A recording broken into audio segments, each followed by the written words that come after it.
El hombre lobo de Colombia.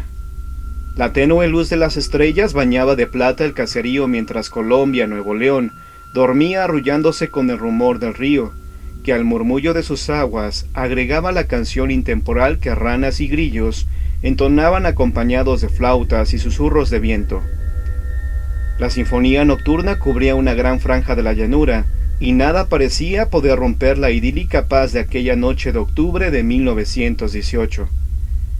Sin embargo, a unos cuantos metros del cauce, aquella quietud empezaría a desvanecerse ante el arribo de una tragedia que llenaría de intranquilidad y miedo a toda la población.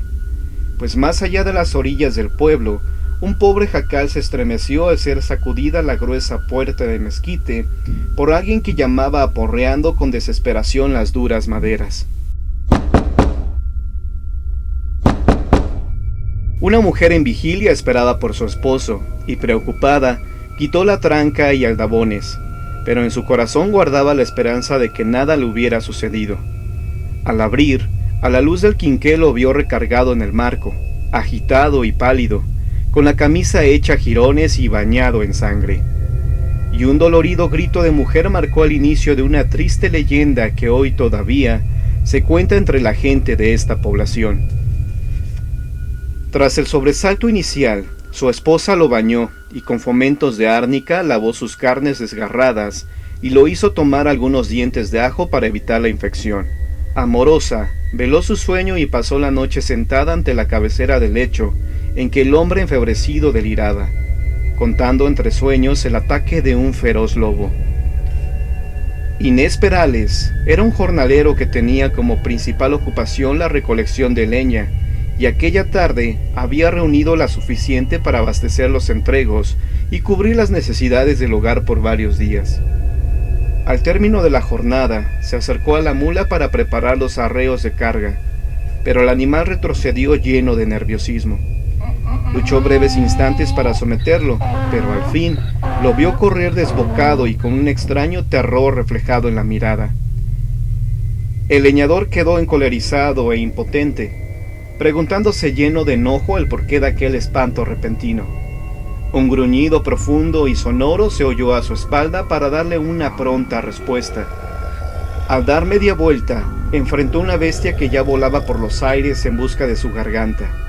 Instintivamente se cubrió el rostro y sintió un mordisco que en rápidas sacudidas le destrozó el antebrazo mientras era derribado por el peso de la robusta fiera. Se revolcó y rodó gritando de pavor. Con brazos y piernas se abrazó al corpulento animal y, aferrado, sintió que eran menos las temibles dentalladas con que el atacante buscaba destrozarlo. Casi sin darse cuenta, tomó una piedra y la estrelló repetidamente contra la cabeza de la bestia, que de pronto detuvo sus embates y quedó babeante y furiosa parada frente a Inés, que decidido a vender cara a su vida, se lanzó en un salto suicida sobre la alimaña. Se dio otra breve lucha, hasta que el animal reculó quejumbroso y emprendió maltrecho la retirada. El sol ya había caído, e Inés sintió que una debilidad extrema se apoderaba de todo su cuerpo. Cayó de rodillas y se derrumbó sobre la tierra, dando gracias a Dios por haberle dado fuerzas para vencer a tan poderosa bestia. Y quedó ahí, tendido bajo las estrellas que fueron saliendo una a una por el oriente, para asomarse a ver al valiente, que se desangraba sin posibilidad de auxilio en medio del monte. Cuando despertó, vio que la noche estaba ya muy avanzada. La hora no importaba, solo empezó a arrastrarse siguiendo por instinto la dirección hacia el hogar. Se puso penosamente de pie, y tambaleante, caminó hacia donde una mujer y unos niños esperaban su regreso. Al paso de los días, aquel hombre fue sanando y volvió a la cotidiana lucha por ganar el sustento, pero empezó a sentir un persistente dolor de cabeza que cada día parecía agudizarse, hundiéndolo por momentos en estados de depresión y mal humor. Su irritabilidad lo llevó a golpear sin compasión a un vecino del lugar por ínfimos motivos, y comprendió que algo le pasaba y era necesario buscar ayuda.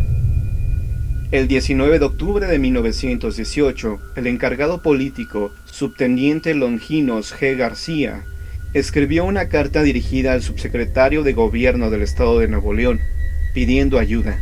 Para un hombre que fue atacado por un lobo rabioso y que daba muestras de no haber recuperado completamente la salud.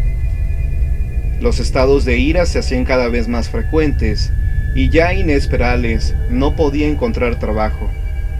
Para el mes de diciembre se había convertido en una verdadera amenaza para la población y las quejas de las familias colombinas llovían sobre el encargado político, que empezaba a recibir reportes de aquel demente que merodeaba por las orillas del río Bravo, escondido entre los carrizales en actitud por demás intimidante, gesticulando, mostrando amenazante los dientes y gruñendo como perro furioso. Se alejaba cada vez más de las actitudes humanas, y el escándalo corrió por las calles cuando atacó a un hombre a mordidas y rasguños.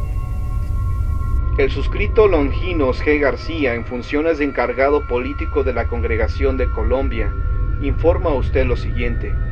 Y tenemos mucho problema en la congregación por el vecino que fue mordido por un lobo, pues está actuando de manera extraña. Acosa a la gente, gruñe, desgañita, araña, lanza espumarajos por la boca, camina en 4 patas y aúlla como un lobo.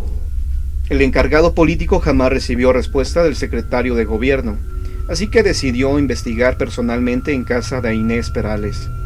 Estaba harto de las historias que la gente le llevaba sobre el hombre lobo, y era necesario buscar un remedio para aquella situación. Pero la familia de Inés le negó el paso y toda información, así que aquella noche preparó sus armas y en compañía de un ayudante, se dirigió a la casa que antes fue hogar feliz, y era ahora un lugar de infortunio. A lo lejos, un largo aullido se hizo escuchar.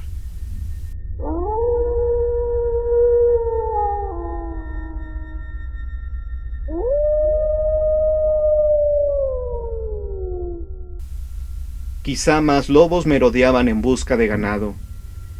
La sorpresa rindió frutos. Longinos y su ayudante entraron a la casa sin resistencia de la familia, y la esposa de Inés, con semblante de dolor y cansancio, les abrió la puerta del cuarto donde se encontraba su marido. El cuadro que el encargado político contempló lo llenó de encontradas sensaciones de compasión y espanto. Nada quedaba del Inés Perales que había conocido. En ese momento se dio cuenta que las historias contadas por la gente eran superadas por la realidad. El hombre aquel ahora no tenía nada de humano, pues limitado por las cadenas que controlaban su agresividad, se desplazaba por el oscuro cuarto como un cuadrúpedo. Gruñía mostrando amenazadoramente los dientes, y vestía solo raídos andrajos, haciendo más espantable su aspecto sucio y feroz por aquella cabellera y barba, que le daban la imagen de una verdadera bestia. Pero lo que llenó de un mal disimulado pavor al subteniente Longinos fue aquel aullido largo y triste que brotó de las babeantes fauces del mutante.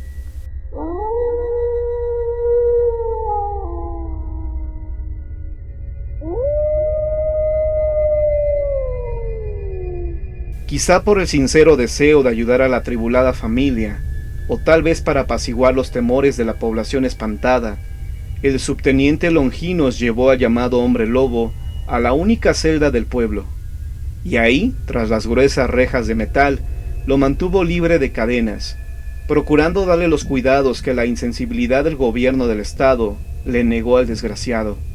Y en la quietud de las madrugadas, un aullido escapaba de la celda y en alas del viento volaba sobre el caserío, a veces con acento de desesperación ante la incomprensión humana, y a veces con un profundo dejo de tristeza y soledad.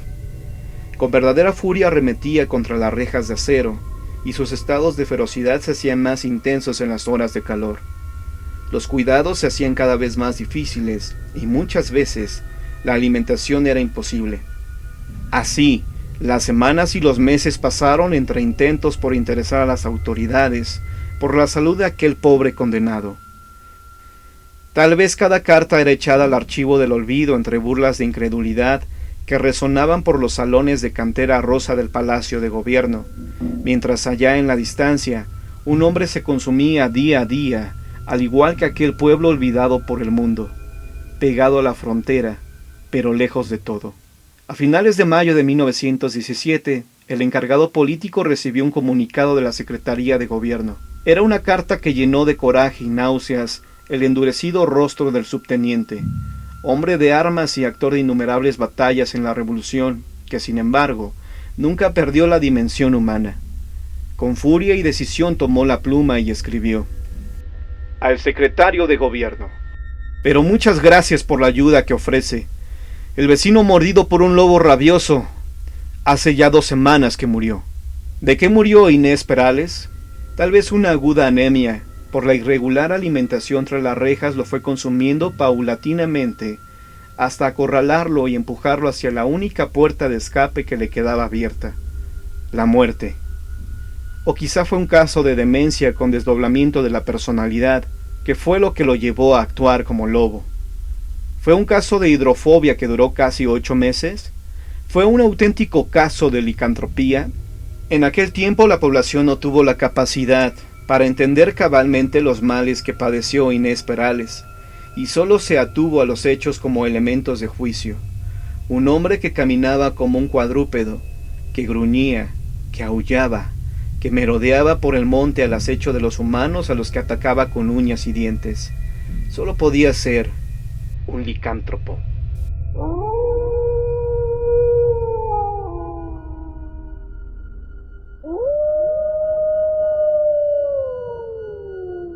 Hoy, casi un siglo después, el misterio de estos hechos perdura entre la población que, como herencia, ha ido pasando de padres a hijos la historia que aún llena de miedo a los escuchas: la leyenda del hombre lobo de Colombia.